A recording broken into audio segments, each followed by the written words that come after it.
Class, we're going to continue learning about planets. The planet we're going to learn about today is Mars. You're going to put it on this planet note sheet. I know we're going to be skipping a planet, but we'll come back to that ever so important planet Earth. You're going to put all your notes here about Mars right here on this planet note sheet. You can see that Mars looks very different from some of the planets that we've looked at so far. It doesn't look like Venus with an atmosphere. It's not the same color as Mercury, and you can't really see nearly as many craters, but it's got some different surface features. So a very unique planet. Let's take a look at what's unique about it. Like the other inner planets, it's made of rock. Its temperature is between 80 degrees Fahrenheit and minus 205 degrees Fahrenheit. So there's actually some temperatures in there that actually sound pretty humane, so to speak.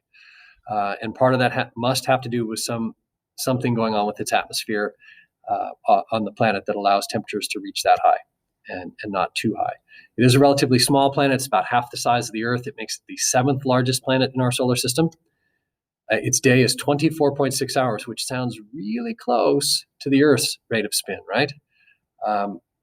Then you got to ask yourself the question, is the year going to be longer than the Earth? And the answer would be yes, because it's farther away. It's almost twice as long as the Earth's year.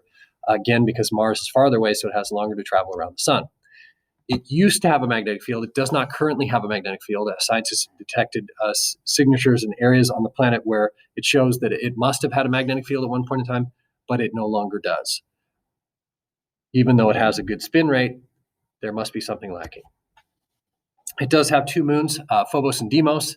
These stand for fear and panic. If you've seen the animated movie Hercules, these are like the two little demons. And they're small potato-shaped moons. They orbit in these weird decaying orbits. One of them orbits so fast, I think it's Phobos, that it actually orbits the planet twice every day. So that's pretty wild.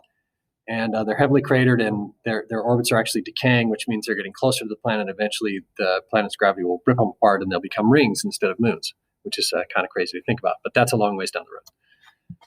It does have an atmosphere. It's made mostly of carbon dioxide, 95% carbon dioxide, about 3% nitrogen, 1% argon, and trace amounts of oxygen and water vapor, which is crazy to think about as well. But that's the atmosphere of Mars. And it's about 1% of our atmosphere's density, so it's not really thick, but there is still kind of an atmosphere, and that must be what leads to the somewhat hospitable temperatures on the surface of Mars. It has some very unique surface features. Like in this image here, we have several of them. It has the largest valley in the solar system, the Valles Marineris. We have a large valley in the United States. It's the Grand Canyon, and it's in a little part of Colorado and Arizona. And if Valles Marineris was on the United States, it would stretch from the west coast to the east coast, so 3,000 miles long. That's a humongous valley. It's really deep in some places. Olympus Mons is the largest mountain in the solar system. It's actually a volcano on Mars. It's a shield volcano. You'll learn about those later when we talk about volcanoes. But if Olympus Mons was on Earth, the entire base of it would cover the entire state of Arizona, and it's roughly close to 3 times as tall as Mount Everest. So that's crazy too. And it also has an extremely large crater called the Hellas Basin. That's about 6 miles elevation difference between the edge of the top of the crater and the bottom of the crater. Because of that, scientists think that the temperature difference between the bottom and the top of that crater actually leads to winds on the surface of Mars. So that's interesting as well.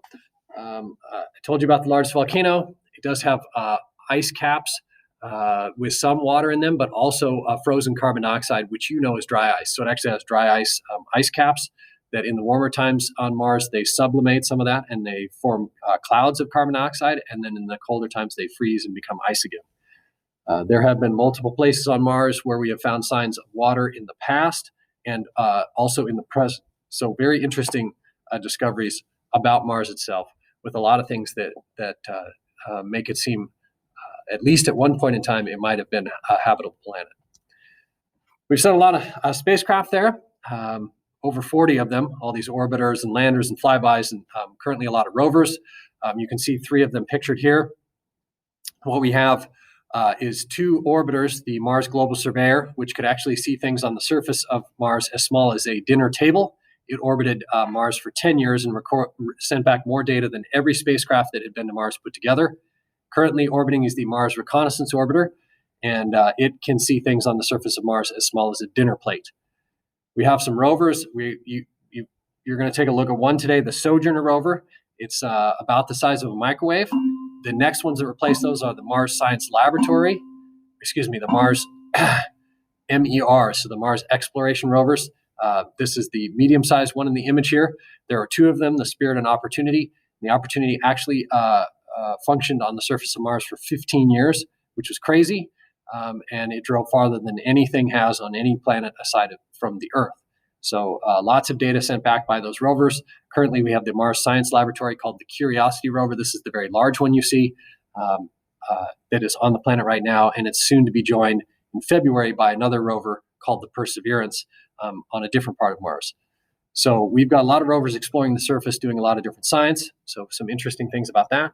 What's unique about Mars? It actually has seasons because it's tilted almost the same number of degrees as the Earth. I think it's 26 degrees, and does have seasonal weather. One of the seasonal weather things that happens is these large dust storms, and you can see it in this whole planet image of Mars. It's the bright orange. So they can cover sometimes the entire planet.